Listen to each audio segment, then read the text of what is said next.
Om Partaya Pratibodhitam Bhagavatam Narayanena Swayam Vyasena Kratitam Purana Munina Madhye Mahabharatam Advaitam Ritavarshinim Bhagavatim Ashtadashaadhyayinim Amba Tvam Anusandadhami Bhagavad Gita Bhavatveshinim. The Bhagavad Gita, third chapter, 19th verse.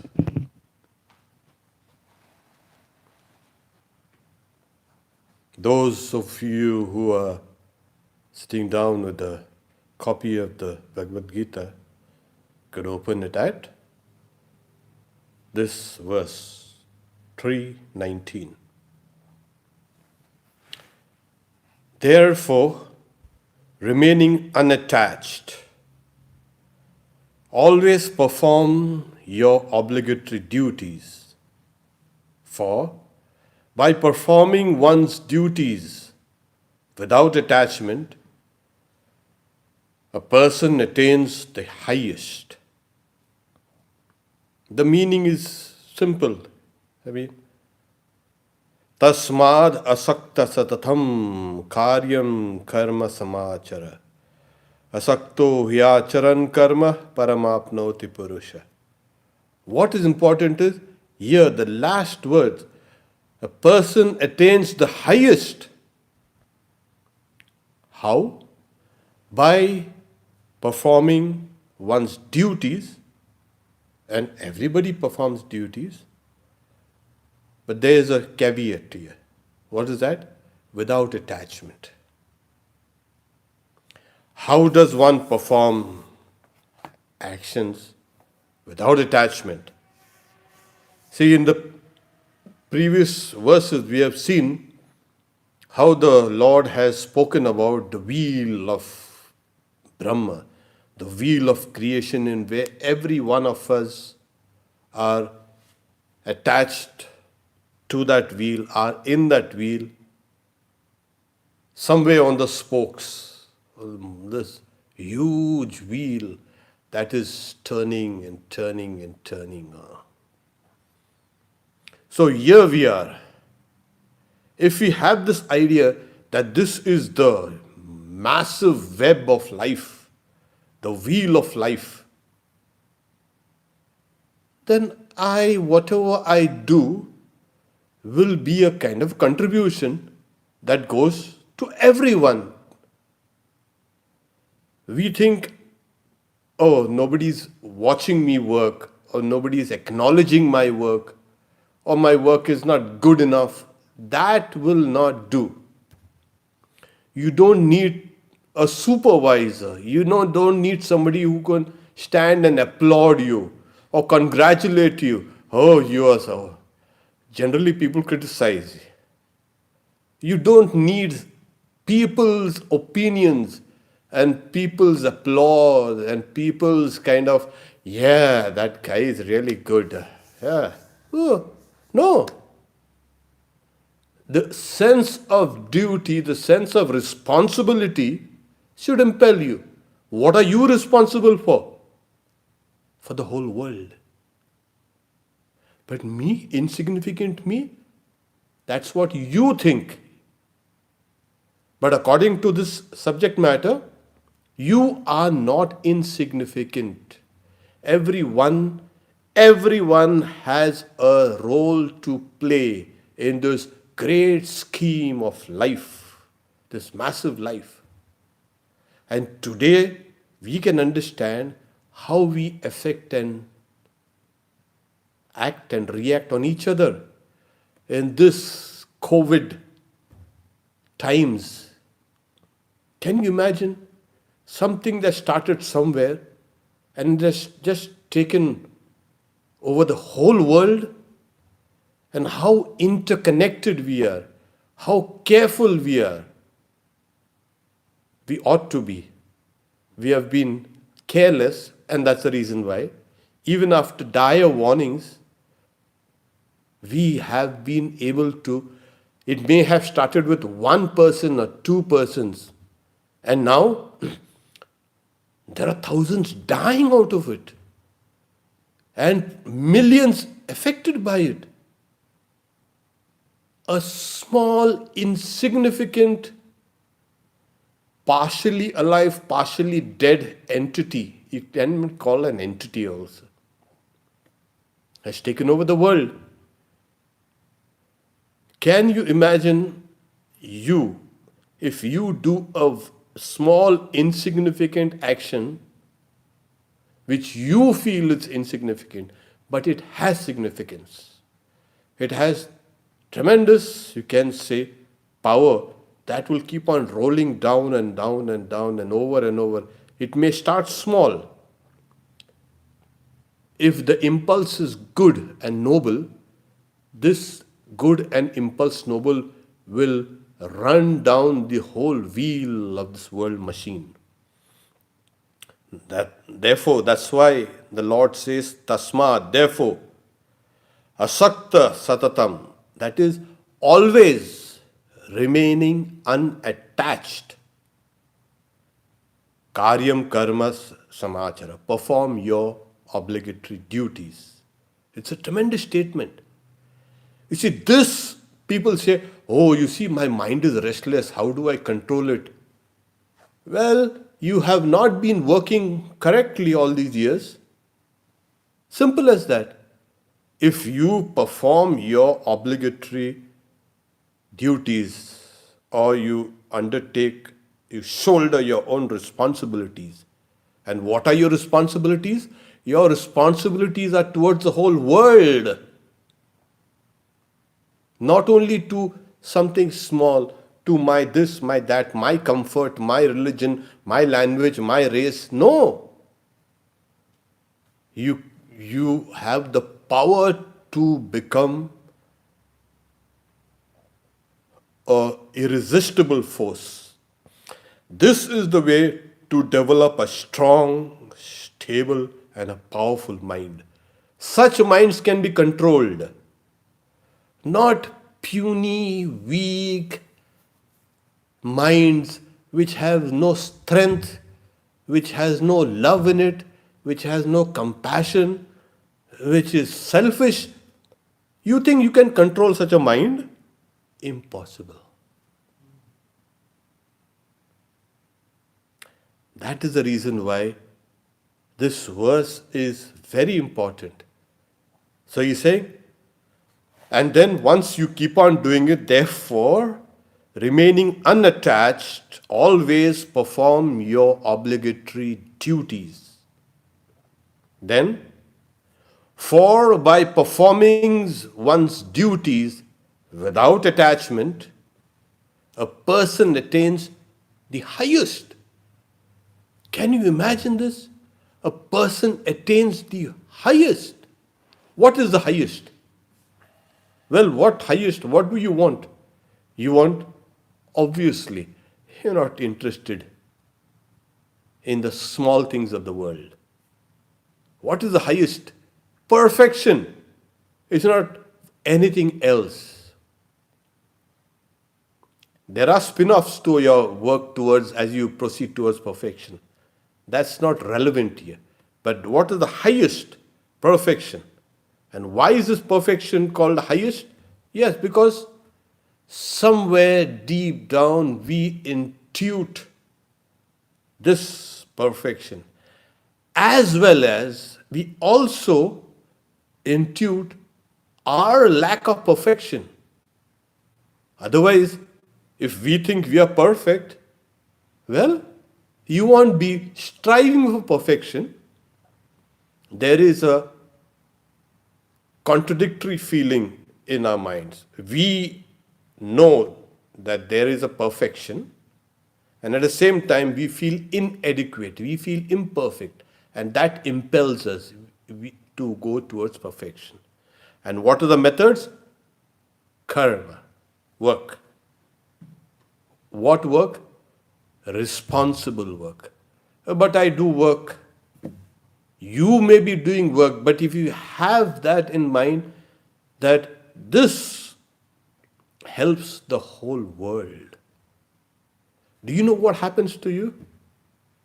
Oh, even this small thing helps the world?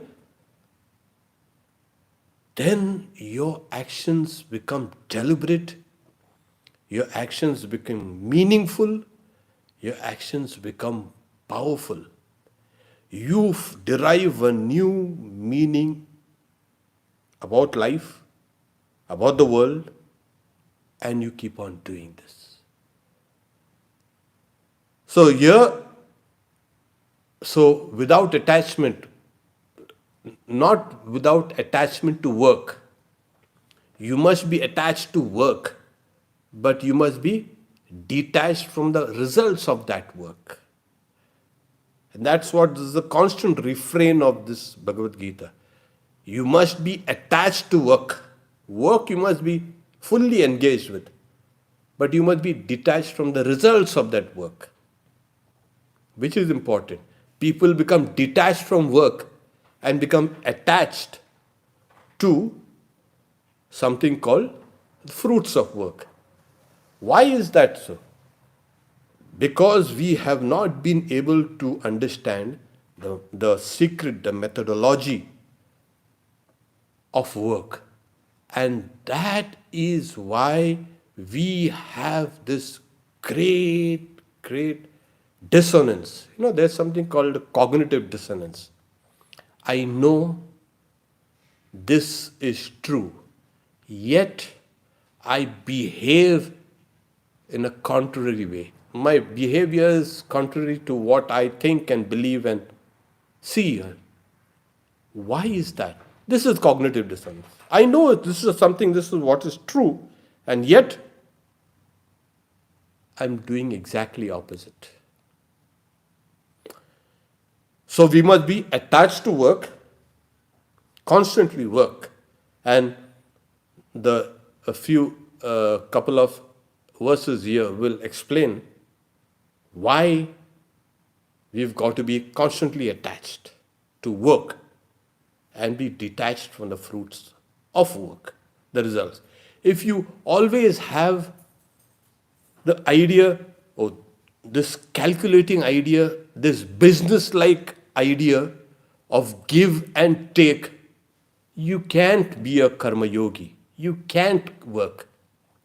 You're always going to compress your mind and compress your powers.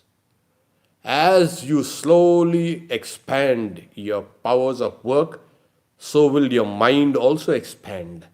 Your consciousness expands.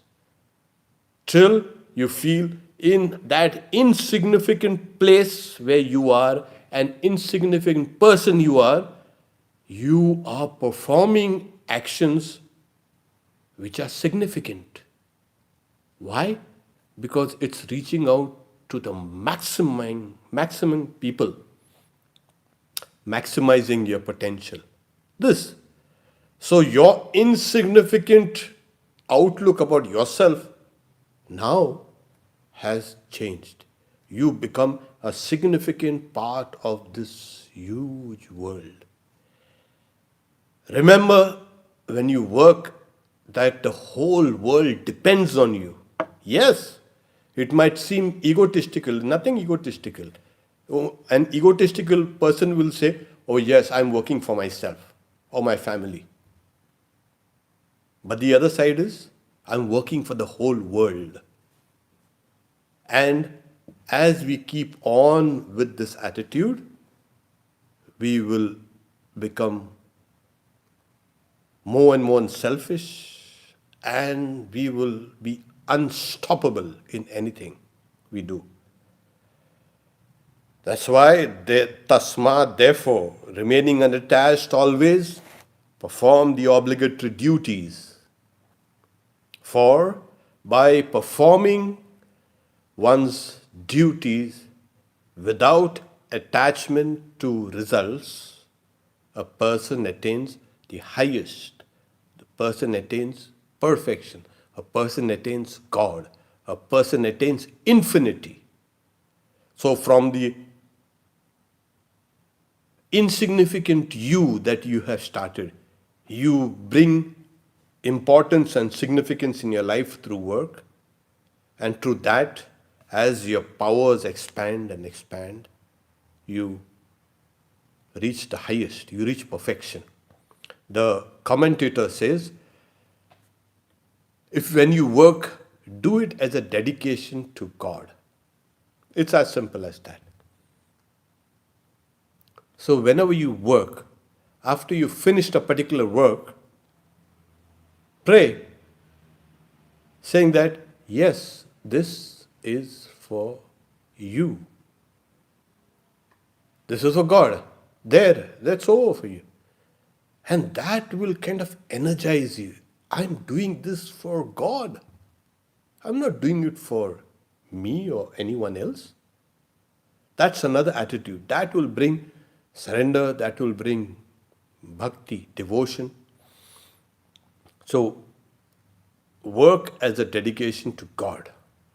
A person attains the highest. How? The process is through the purification of the mind.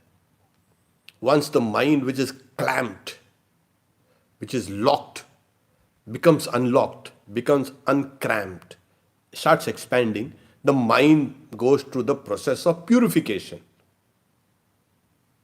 And this idea of not attachment to the results of work will destroy all the negative things that are within a mind.